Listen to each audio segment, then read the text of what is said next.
కడుపార నిను గన్న నీ తల్లిదండ్రులు సులోచన గురువయ్యకు మిగిలే దుఃఖము తెగిపోయెనా కొడుకా పేగు బంధము మీ అన్న వినయి చెల్లి సైషకు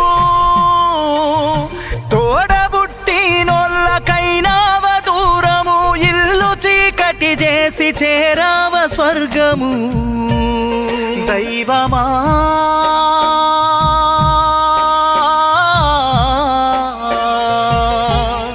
దేవా అమ్మ నాన్నలను మరిచినవా అన్న చెల్లిని విడిచావా అయినోళ్ళను మరిచా